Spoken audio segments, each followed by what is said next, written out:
I give it an 8 of 10. 8? Oh. That's not bad. Thank you for the review. You're welcome. ভাইয়া ও আপুরা কেমন আছেন সবাই? আসসালামু আলাইকুম। একটা নতুন রেসিপি নিয়ে চলে আসলাম। রেসিপিটা আমি খুবই সহজভাবে দেখানোর চেষ্টা করেছি। আপনারা আপনাদের মতো করে করতে পারেন। জাস্ট একটা সুন্দর আইডিয়া দেওয়ার জন্য রেসিপিটা করা। তো এই যে পেপারগুলো দেখছেন এগুলোকে কিন্তু পবলানো পেপার বলা হয়। এটা একটা ফেমাস মেক্সিকান পেপার, অনেক খায় ওরা।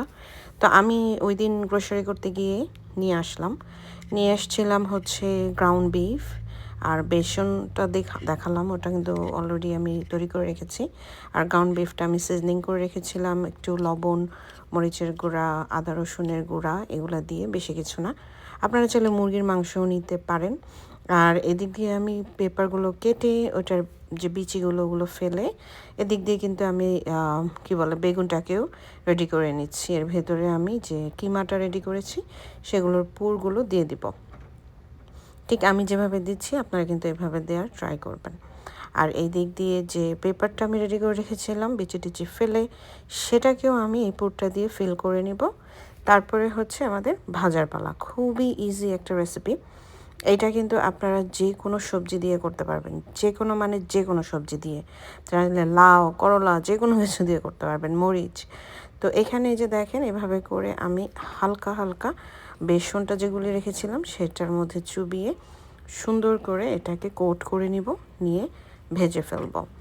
আর আমি কিন্তু আলহামদুলিল্লাহ প্রথমবারের মতো তৈরি করেছি এবং প্রথমেই আমার মনে হয়েছে যে আলহামদুলিল্লাহ খুবই ভালো ছিল খেতে, টেস্টটাও ভালো ছিল, লবণ থেকে ধরে ক্রিস্পিনেস সব কিছু। আর যে এই পেপারটার একটা ফ্লেভার, এটা কিন্তু ক্যাপসিকাম না, এটাকে মেক্সিকান যারা ওরা প্রচুর খায় আমাদের এখানে, এবং ওরা কিন্তু অন্যভাবে খায়, ওরা কিন্তু এভাবে খায় না।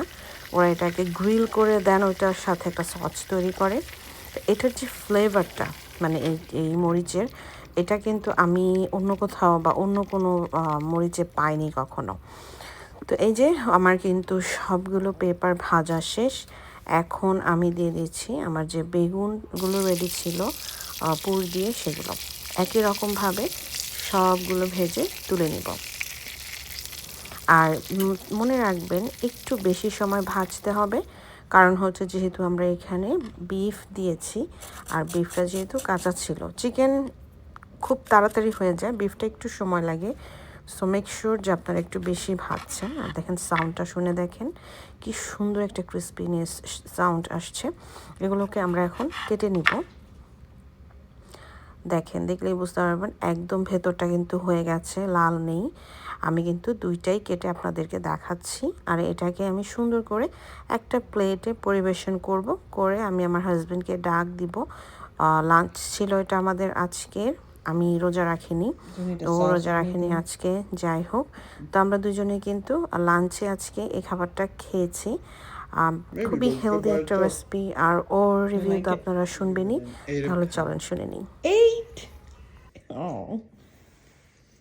That's not bad. Thank you for the review.